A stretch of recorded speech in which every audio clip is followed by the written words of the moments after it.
Past legends. Past legends.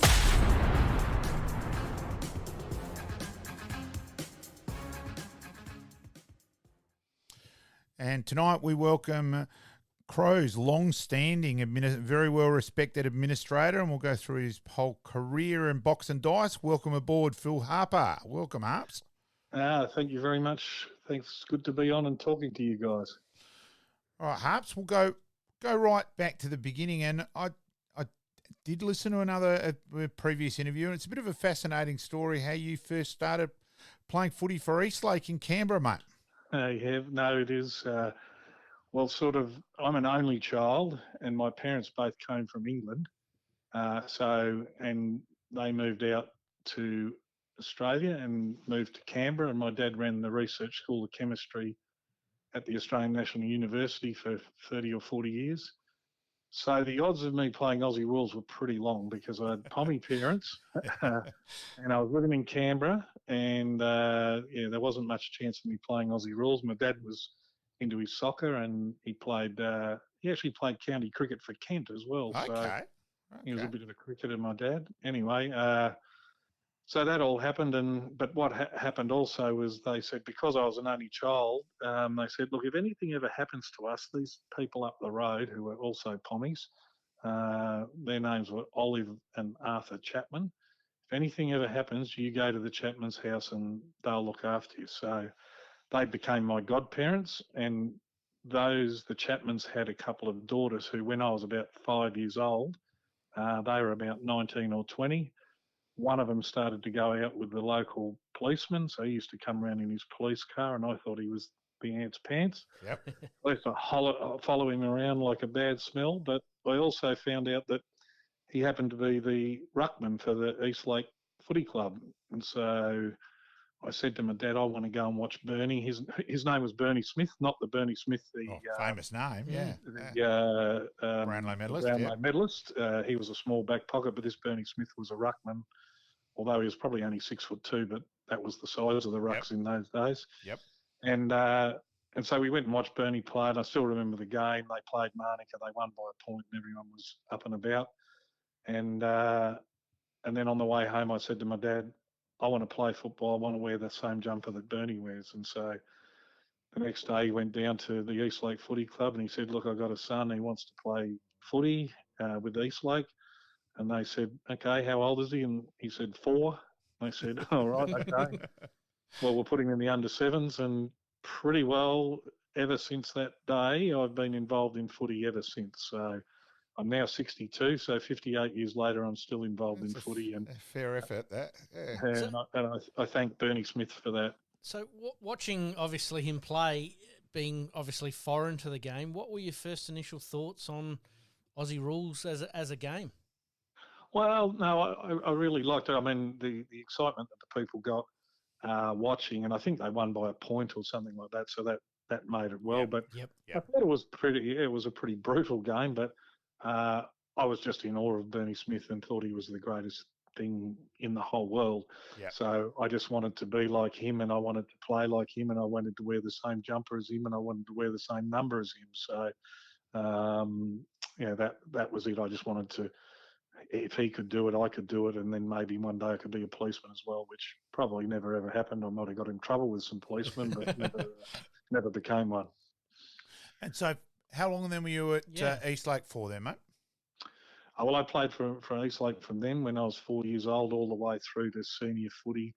I started playing senior footy with Eastlake when I was about 17 or 18, and then I played representative footy for the ACT.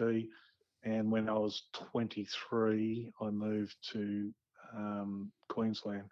So I probably played 4 or 5 years in senior footy, and I think I played 78 or something games for Eastlake before I moved on to Queensland. What are the club environments like up there, being that it's slightly different to, say, a WA, SNFL, VFL? Very insular, obviously, in the ACT there, but what are the clubs like as far as supporting football there? Bloody impressive. Oh, no, they're impressive. I mean, Eastlake Footy Club, if you go there and you saw the club, I mean, they always had poker machines, so that always helps. And it was interesting. Eastlake went through. It's right near Kingston, the shopping centre of Kingston, and it was a sort of an older area with a lot of young kids like myself, and then it became, and then it got too old, and Eastlake ended up having. There was a period there, not long after I left Eastlake, where they only had sort of 4 or 5 junior teams. But then there was an influx. They knocked down a lot of the old houses. They brought in a whole heap of young people. And then I remember going back there, years later, and they had a whole under-8s competition on a Friday night at the Kingston Oval. So they had like 10 teams going around of young people who all lived in the Eastlake area again. So it was an area that was older. We had a lot of juniors when I was there. It sort of died off a bit, but then it picked up and went through the roof again, sort of thing. So, but all the footy clubs there, in Eastlake Football Club, Ainsley Football Club, are massive huge clubs with a heap of poker machines and quite affluent. And I think Eastlake have now bought more clubs out in the other suburbs. So I think there's sort of another 3 satellite clubs over and above the one that's in between sort of Kingston and Manuka Oval. Wow. We had InterVarsity at Canberra in '85, Harps, and it was Ainsley was the headquarters for the functions, and it's pretty incredible that, Pete. You walk through the door, and on the wall it had like this week's side with a photo and a huge size. Pete Matthews, Phil Harper, Malcolm Ashford. And you walk through, and then there was the pokies in the middle of the bar. Then upstairs was a room for about 300. Then another, again, upstairs, where the last function was, because this was footy and netball InterVarsity then, which obviously we didn't mind, was about 500 to 600 for dinner. It was huge. Yeah. So no, it was massive. And I think back there when there's an oval at the back of Ainsley Footy Club, and it became not an Aussie Rules Oval, but I still remember seeing there was a guy called, his surname was Owen, but he actually had a place kick for goal. So that tells all your listeners how old I am. So that was the last time I ever saw someone do a place kick on an Aussie Rules field. Wow. Mick Klingley's the last one to do it in South Australia. Yeah, I know Mick. Yep. So, and what was your position, mate? What was your favourite position? Well, I sort of played all over the shop, but when I played in Canberra, I started when I was only 17, 18. I started on a wing and played in the state team on a wing, and then I ended up playing in the centre after that. And our coaches, my first coach at Eastlake in the seniors, I was only there 4 years. I had 2 years of a guy called John Eamon who came from Wynyard in Tasmania, and then my last 2 years with a great Philip Carman. Yes, yeah. I thought it might have been fat. I was trying to work out Fabulous Phil's time of coaching, and I was going to ask where was Phil in relation. Well, it was an interesting one. Phil, like you saw what an unbelievable player he was in SA and in Victoria. You can imagine what he was like in Canberra, but unfortunately, I think the first year he did his hamstring in the warm-up in the first game in the first year, but he still played the first few minutes and then went off. He redid it a few times, and so he didn't start playing till about, 5 or 6 rounds to go towards the end of the season. But he just came out and he was killing it like every week, kicking 8 or 9 goals, and it was an amazing player. And then what happened in the first semi-final, I think it was, he got done for striking and hitting an umpire, a boundary umpire.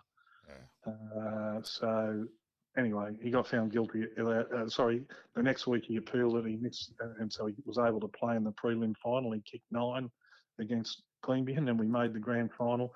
But then he had to go to the tribunal. He ended up getting 14 or 15 weeks for the hitting the boundary umpire, and then from there, he missed the first 15 weeks the next year.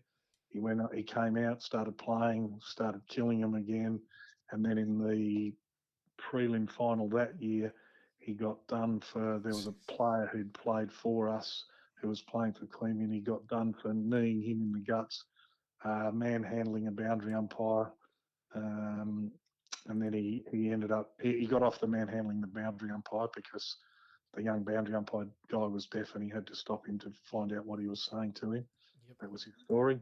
But he still got done for striking and kneeing the guy in the guts. And I think he got 6 or 8 weeks and then the club sacked Yeah, look, White line fever. oh, he was so fabulous. Yeah. I've He's always, an unbelievable player. yeah, Though. I've always said Carmen's the only player I've seen who had this, what I consider the equal ability of Barry, but white line fever ruined that. Like the duel between Carmen and Robber in '73 and the first semi here was ridiculous. Yeah. And to be honest, like Phil was a great coach too. We did a lot of Yeah. drills at training that were based around a game plan that he had. And so, as one of my, I had a lot of coaches, but I thought his drills that he ran to try and get us to play a certain way were ahead of his time. Yes. So he was good like that. But you're right. As soon as he crossed the white line, came a bit hazy. Yes. So, what got you to go to Queensland, Harps? Well, at that time, I got rang by Malcolm Blight, and I hung up on him because I thought it was one of my mates playing a joke. So Malcolm wanted me to come to Woodville, and at the same time, there was a course up in Queensland, which was the first time this course had been offered, which was in sports coaching and sports administration. You did all the same units the first year, and then the second year you branched off into administration or coaching. And I really wanted to get into that, and I got into that. And so there was a couple of clubs in Queensland who wanted me to play for them, so that's why I went there. Plus, the weather was an important factor. That I'd lived in Canberra for 23 years, and going into the sunny state was certainly pretty appealing to a young 23-year-old bloke who was driving around in a combi. So that's what I did. I went up to Queensland and played there for 3 years. Who did you play there for originally? I played for the Mighty Main Tigers. Yeah, that's what I thought. Yeah, and, mate. The first year we were there, we played in the grand final. Although I missed it, I ended up getting a corky in the state game when we beat Tasmania in the final. That sort of cost me half a year. It calcified, and I had to get it cut out and miss the grand final that year, which was a big disappointment, especially seeing we only lost the grand final by 3 points to Southport, who had some pretty good players in there. And then Woodville beckoned, mate, again? Yeah, how long were you? So at the end of the 3 years at Maine, in the third year, when the Brisbane Bears first started up, they got about 15 or so of us local guys, and they put us, onto the group with the Bears, and we trained our guts out to try and be ready for when the big boys came up from down south, and we trained along with them for a while, and in the end, I just wasn't quite good enough. I know I missed the cut, and my mate who was playing it, who left at the same time as me from Canberra, a fellow called Terry Littis, was playing at Woodville, and I said to him, I wouldn't mind, now that I haven't made it at this level, I wouldn't mind having a crack at the next level. And the next week they were up on a footy trip and sat down with Jeff Hosking, and pretty well on the spot decided to come and play for Woodville. What year was that? 1988 was my first year. So Russell Ebert was the coach. All 3 years I was there. Yeah. Russell was the coach, and I played in 1988, 1989, and 1990. And you played in the night series win hard? Well, I didn't. I'd only just got here. No, and I was trying to work that out. Okay. I think I played the first half a dozen or so in reserves, and then pretty well played the next year, two years in the league side after that. But I would have loved to have played in that. But there was quite a great buzz around the club when they won that night series in 1988, and we just got we had Stephen Nichols already. John Klug came in and played. We picked up another guy from Tassie, Scott Parsons, and another guy from Victoria, Andrew Evans. So we got a few recruits in, and we did all right for a while. But unfortunately, the 3 years I was there, I think we ran 7th, 8th, and 7th. So couldn't quite get it done, especially the midfields we were playing against them. Like you go up against North, and they got Jarman, Hart, Sims, and all these guys, and then come up against Glenelg, and they got McDermott and Hodgman and all these fellas. So we didn't quite have the midfield to match it with those great sides. And then, of course, Norwood had Macca and Michael and and Keith Thomas. Guys, and you go, wow, there's some decent players in these mobs. Yeah, people still so many Victorians have no idea how strong the SNFL was back then, and that's it's amusing. Super strong competition, and like I loved my time playing in it. And to be honest, if I had my time over again, I probably would have come to South Australia early, because I think I was about 26 when I got to play at Woodville, and so by the time the two clubs merged, I was 29, and it was probably better for the you got the pick of like 100 players then. You probably don't need too many blokes who are just about to turn 30 and playing on a half forward flank. But loved my time at Woodville. Still really good mates with a whole host of the blokes at Woodville there, and go to all the Woodville past players' days. And it's a great club, Woodville Footy Club. I know you love the 3Ms, so go with your 3Ms and explain what you mean there, Harps. But mateship is one of them, and that's where Woodville excel in. So go for it. Yes. Well, I think they said that we were a bit of a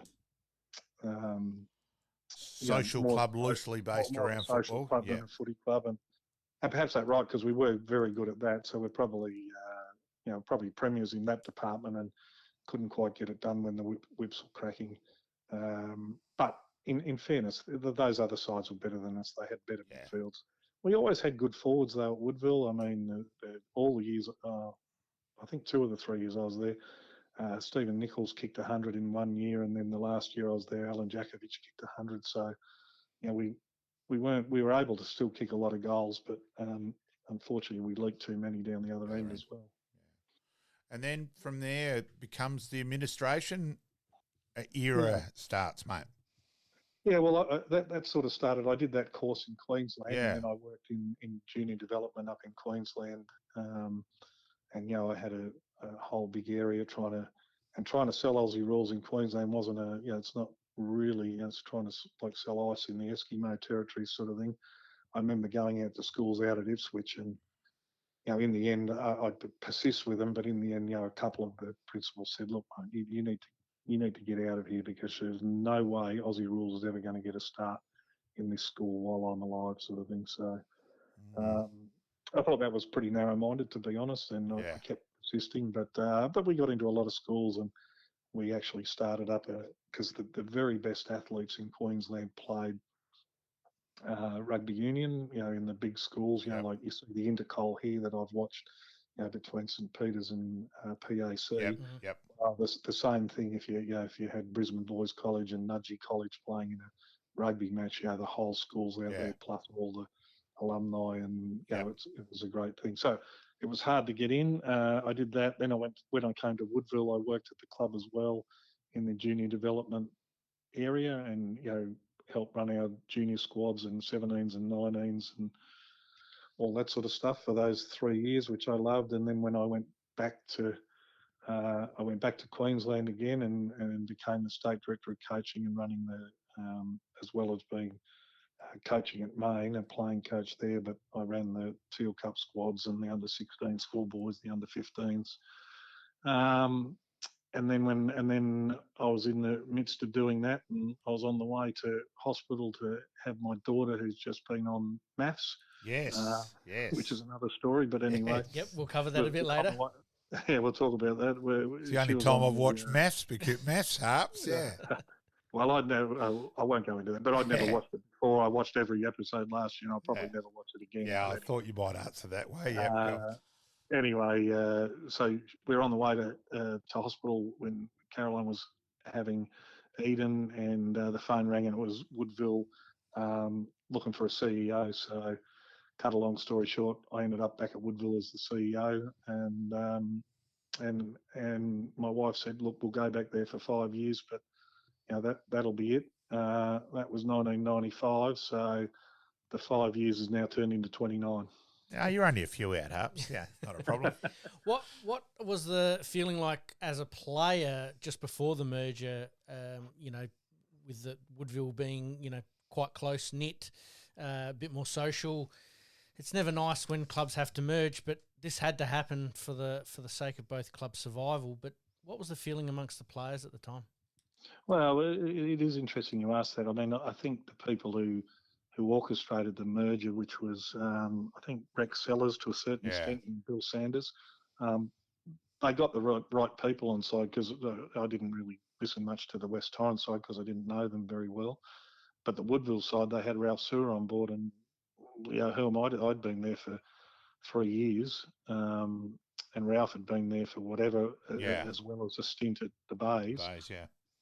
And to me, if it was good enough for Ralph, well, it was good enough for me. So they had Ralph spruiking that it would be the best thing for the club, and and a lot of people asked me my opinion. And I said, well, and they were supporters and people like Ralph, and I thought, well, you guys, this is your club. You've been here for 30 years. I've been here for 5 minutes. Yeah. So if you think it's the right thing for the club, I'm on board with you. So there wasn't, from the Woodville side, there was some angst, and you always lose some people in those mergers, but overall I think it was pretty good. It was done pretty well, and in the end, the Eagles have been a pretty successful side ever since. So and it was a smart move getting a certain M. Balm as the inaugural coach, where Barmy's so good at social thing and so good at smoothing over troubled waters, and he was a great choice in that regard.